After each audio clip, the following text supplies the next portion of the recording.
இந்தியாவில் விசித்திரமான மற்றும் ஆடம்பரமான வீடுகளை காட்சிப்படுத்துவதில் பிரபலமானவர் பிரியம் சரஸ்வத்.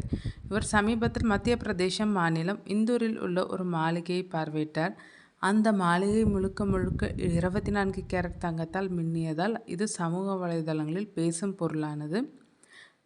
பிரியம் சரஸ்வத் வெளியிட்ட வீடியோவில் அந்த மாளிகையின் சுவர்கள், மேற்கூரைகள், ஏன் மின்சார சுவிட்சுகள் கூட தங்கத்தால் பூசப்பட்டிருந்ததை நம்மால் பார்க்க முடிந்தது. அத்துடன் பழைய மற்றும் விலையுயர்ந்த கார்களின் அரிதான தொகுப்பும் அந்த வீட்டில் இருந்தது. சாலைகள் மற்றும் பாலங்களை அமைக்கும் அரசு ஒப்பந்ததாரரான அந்த வீட்டின் உரிமையாளர் அனுப் அகர்வாலிடம் அனுமதி பெற்று சரஸ்வத் இந்த வீடியோவை பதிவு செய்துள்ளார்.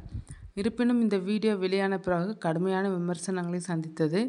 வீட்டின் உரிமையாளர் தனது தனிப்பட்ட ஆடம்பரத்திற்காக பொதுமக்களின் நிதியை தவறாக பயன்படுத்தியதாக சமூக வலைதள பயனர்கள் பலரும் கண்டனம் தெரிவித்தனர்.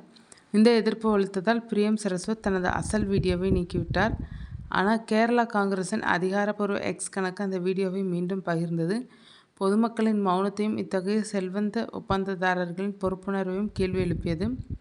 கேரளா காங்கிரஸ் தனது எக்ஸ் பதிவில், நமது நாடு நெடுஞ்சாலைகள் ஏன் இடிந்து விழுகின்றனர், பாலங்கள் ஏன் ஆற்றில் விழுகின்றனர், இதற்கான பதில்கள் இங்கே. இந்தூரைச் சேர்ந்த அரசு ஒப்பந்ததாரர் ஒருவர் குழாய்கள் மற்றும் சுவிட்சுகள் தங்கத்தால் செய்யப்பட்ட வீட்டை காட்டியுள்ளார்.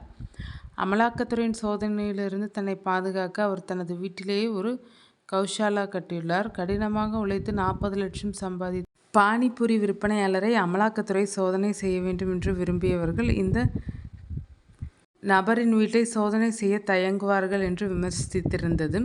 இந்த எக்ஸ் பதிவுக்கு பதிலளித்த ஒரு பயனர், இப்போது தேர்தல் ஆணையம், அமலாக்கத்துறை, வருமான வரித்துறை இந்த வீட்டை சோதனையிட்டு ஒரு அரசு ஒப்பந்ததாரர் இவ்வளவு ஆடம்பரமான பங்களாவில் எப்படி வாழ முடியும் என்று விசாரிக்குமா என்று நேரடியாக கேள்வி எழுப்பினார். மற்றொருவர், இந்தியாவில் செல்வம் என்றால் ஒரு சல்யூட், சாலைகளை சரி செய்தால் ஒரு அலட்சிய பார்வைதான், கடினமாக உழைத்ததற்கு பானிபூரி விற்பனையாளர் மட்டுமே விசாரிக்கப்படுகிறார் என்று ஆதங்கப்பட்டார்.